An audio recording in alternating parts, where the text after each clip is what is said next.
السلام عليكم ورحمة الله وبركاته. ازيكم يا حلوين؟ عاملين ايه؟ يا رب تكونوا بخير. احب ارحب بكم في قناتي. في الاول مرة بتشوفيني خدي لك لفة في القناة. اتمنى يا رب ان هي تعجبك، ولو عجبتك ما تبخليش عليها باللايك والكومنت الحلو منك والاشتراك في القناة. وطبعا ما تنسيش انك تفعلي زر الجرس على الكل عشان يوصلك الاشعارات بجديد هننزله. النهارده ان شاء الله جايه لكم بفكرة غدا سهلة سريعة اقتصادية تنفع معاكي لزنقات كده اخر الشهر. فيلا بينا كده نسمي الله ونصلي على رسول الله ونشوف الوصفة القمر بتاعتنا دي. الغدا بتاعنا النهارده ان شاء الله من حبه بطاطس وحبه طماطم. هنعمل غدا ما شاء الله حلو قوي. فانا اول حاجه بدات بيها كده، انا جبت عندي بطاطسايه، بدات ان انا هقطعها مكعبات صغيره زي ما انتم شايفين كده يعني. انا عايزاها مكعبات صغيره على قد ما تقدري، ما تكبريش فيها قوي. فانا هبدا دلوقتي بقى ان انا اقطعها يعني كانك كده بتقطعي بطاطس صوابع، وبعد كده تمسكي كل صابع تقطعيه برضو لمكعبات اصغر. فانا هبدا بقى دلوقتي ان انا جبت بطاطسايه وسط كده، هبدا بقى ان انا اقطعها لمكعبات كده وخدتها غسلتها كويس. وبعدين جبت عندي 3 حبات من الطماطم لان الطماطم بتاعتي كان حجمها صغير، فانا استعملت 3 حبات. لو انت البطاطس اسفه الطماطم كبيره استعملي حبايتين بس.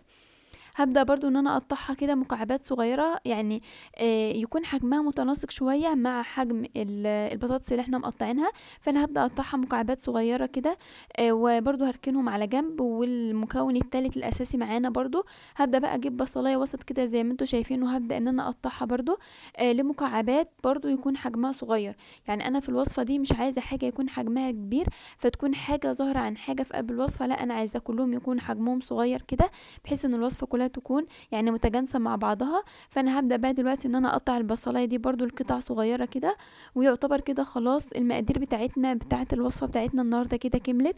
هو يا دوبك بس بصلاية وكم حباية كده من الطماطم وبصلاية، وكده خلاص الوصفة بتاعتنا هتكون جاهزة. فانا هبدأ بقى دلوقتي ان انا اقطع البصلاية بتاعتي، وبعدين هبدأ بقى ان انا اخدها على عين البوتاجاز كده وهنشوف هنعمل فيها ايه دلوقتي. هناخد بقى المقادير بتاعتنا كده ويلا نروح على البوتاجاز نشوف هنسوي الكلام ده ازاي.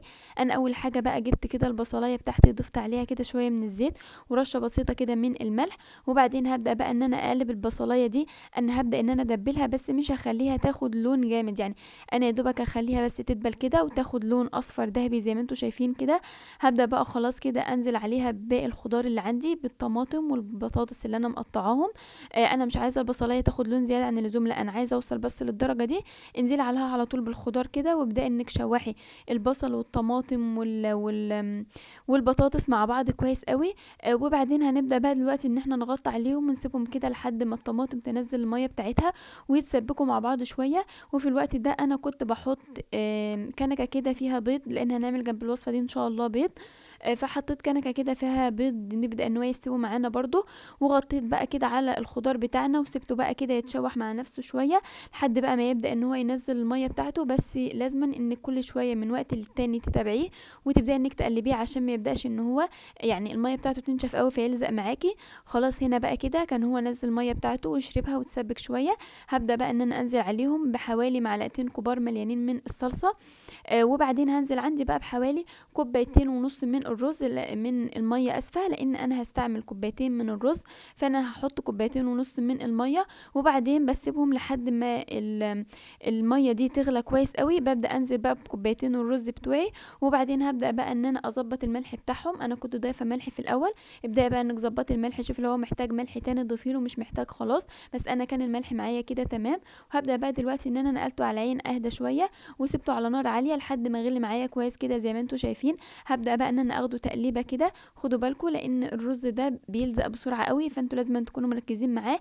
يا دوبك اول ما يغلى بسرعه ابداوا انكم قلبوه وبعدين ابداي هدي عليه النار شمعه وسيبيه بقى يستوي براحته.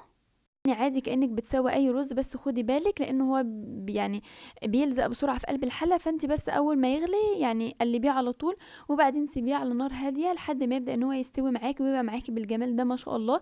شايفين الشكل واللون عامل ازاي؟ معلقة الصلصة اللي انت بتضيفيها بتفرق في لونها برضو ما شاء الله. عايزه اقول لكم الرز ده من الحاجات الجميلة قوي الاقتصادية والموفرة واللي بيكون طعمها حلو معاكي ما شاء الله. عايزه اقول لكم الرز ده يعني ما بيباتش ما شاء الله من حلاوته، بيتاكل كله. وبنعمل جنبه بقى بيض كده، ممكن انك تعملي جنبه اي حاجه متوفر عندك، بس طبعا عشان احنا قلنا لاكلات بقى اخر الشهر والزنقه كده فانا عملت كده كل واحد بيضتين.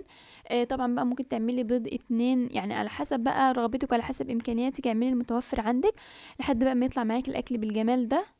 ولحد هنا كده بقى خلاص بيكون خلص الفيديو بتاعي معاكم النهارده، وخلصت فكرتي معاكم. اتمنى يا رب ان الفيديو يكون عجبكم. فيديو سهل سريع اقتصادي كده، واتمنى انكم تكونوا استفدتوا منه ولو بافكار بسيطه. ولو عجبكم ما تبخلوش عليا باللايك والكومنت الحلو منكم والاشتراك في القناه. واشوفكم ان شاء الله في فيديو جديد ووصفات جديده وافكار جديده، واترككم في رعايه الله وامنه، والسلام عليكم ورحمه الله وبركاته.